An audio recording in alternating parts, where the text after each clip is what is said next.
سارے لوگوں کو، میری ماں بہنوں کو، سارے بچوں کو، سارے بڑے چھوٹے سب کو اللہ پاک ہمیشہ امن سے رکھے، عزت کے ساتھ زندگی گزارنے کا اللہ توفیق دے۔ بس میری یہی دعا ہے، میرا جی چاہتا ہے کہ ساری زندگی یہیں پر ہوں، اور بس یہ تمنا ہے کہ بالکل ہمارے گھر میں تو دل نہیں لگے گا، لیکن انشاءاللہ ہم نے ارادہ کیا ہے کہ کچھ دن اور انشاءاللہ آئیں گے۔ انشاءاللہ بچوں، یہ چھوٹے چھوٹے بچے، اس کو دیکھ کے ہم کو دل ترس رہا ہے، اور آپ لوگوں کی محبت، یہ عزیزم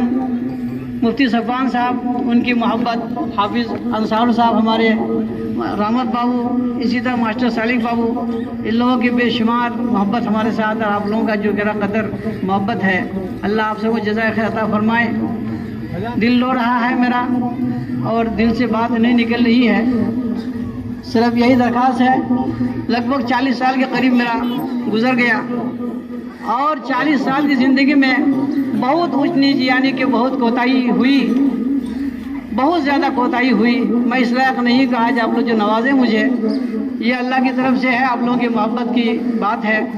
حالانکہ میں اس کا لائق نہیں ہوں، پھر بھی آپ لوگوں نے جو اجازت دیا ہے، اس کا ثمرہ، اس کا پھل، اس کا اللہ ثواب آپ لوگوں کو ہر طرح سے نوازے، اور ہر 4 جانب سے، ہر 6 جانب سے اللہ آپ سب کی حفاظت فرمائے۔ آپ کے بچوں کی تعلیم تو سب سے پہلی ہے، ضروری ہے۔ اللہ پاک نے قرآن پاک میں سب سے پہلا جو آیت اتاری ہے، سب سے پہلی آیت جو ہے، اس میں اللہ پڑھنے کا اللہ فرمایا، حکم فرمایا کہ پڑھو، اور پڑھنے کے یہی مدرسہ ہے۔ اس مدرسے میں یہاں قرآن کی تعلیم ہوتی ہے، کلمہ کی تعلیم ہوتی ہے، دین سکھایا جاتا ہے۔ آپ حضرات سے پرزور گزارش ہے، درخواست ہے کہ اپنے بچوں کو ہر حالت میں مدرسہ بھیجنے کی کوشش کیجیے۔ انشاءاللہ ثم انشاءاللہ یہی بچے آپ کے قیامت کے دن آپ کا کام آئے گا۔ یہ بچے آپ کے کلمہ سیکھیں گے، دین سیکھیں گے، دین ہی اصل ہے، اصل دین ہی ہے۔ ایک ایک بچے کے خاطر جو بچے دین سکھائیں گے، آپ کے بچے دین پڑھیں گے، علم دین پڑھیں گے، قیامت کے دن حدیث کے مفہوم میں آتا ہے کہ قیامت کے دن 2 لائن لگے گی میدان محشر میں، 2 لائن لگے گی، تیسری کچھ نہیں، 2 ہی لائن لگے گی۔ ایک لائن جہنم کی طرف جائے گا، اور دوسری لائن جو ہے جنت کی طرف جائے گا۔ میرے دوستو، بزرگوں، آپ کے بچے جو صرف دیکھ کے قرآن پڑھتے ہیں، صرف دیکھ کر جو بچے قرآن پڑھتے ہیں، جو بچہ پڑھ چکا، جو پڑھیں گے، آپ کے اولاد جو قرآن سیکھیں گے، دین سیکھیں گے، علم دین کی ابتدائی تعلیم سیکھیں گے، اور مان گئے کہ ان کے ماں باپ اگر کسی گناہ کی وجہ سے جہنم کے لائن میں لگیں گے، اگر فرشتے سے لگا دیا، اچانک کچھ فرشتے نمودار ہوں گے، کچھ فرشتے آئیں گے کہ یہ جہنم کے راستے میں ہے، جہنم کے لائن میں کھڑا ہے، یہ تو ابھی جہنم میں چلا جائے گا۔ کچھ فرشتے آئیں گے، اس کے دامن پکڑیں گے، اس کے ماں باپ کے دامن کو پکڑیں گے کہ آپ اس لائن میں کیوں لگے ہیں؟ اس نے کہے گا کہ میرا تو جہنم میں جانے کا حکم آ گیا ہے،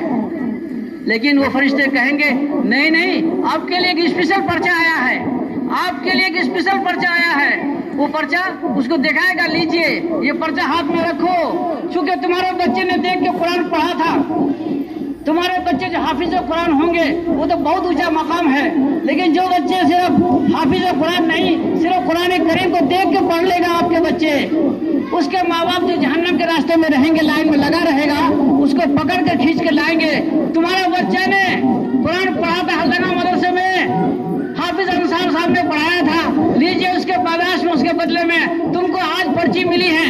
تم کو پروانہ ملا ہے، تمہیں جہنم میں جانا نہیں ہوگا، چلو جنت کے راستے میں چلو، اس کو وہاں سے چھڑا کر کے جنت کے راستے میں لگا دیں گے۔ میرے دوستو، یہ مدرسہ ہے، یہ دین ہے، دین ہی اصل ہے، اس دین کے علاوہ کچھ نہیں ہے۔ مان گئے کہ آپ دنیا کما کر اگر آپ کے بچوں کو اگر آپ نے پی ایچ ڈی اسکالر کچھ بھی بنا دیا، اس کا وعدہ نہیں ہے، وہ تو دنیا یہ تو دنیا کما لیں گے، لیکن جو آپ کے بچے اگر قرآن کریم پڑھا، قرآن کریم پر عمل کیا، اور مسائل کی کتابوں کو جانا، نماز صحیح ڈھنگ سے پڑھا، حلال حرام کی تمیز سیکھ لی، اس کے لیے وعدہ ہے، جنت کا وعدہ ہے، ان بچوں کو بھی وعدہ ہے، ان کے ماں باپ کو بھی وعدہ ہے۔ اللہ اس کے ماں باپ کو جہنم میں جانے نہیں دے گا، اور کہے گا اللہ کہے گا کہ تمہارے بچے نے قرآن پڑھا تھا، جاؤ سارے خطا کو معاف کر کے جنت میں داخل کرتا ہوں۔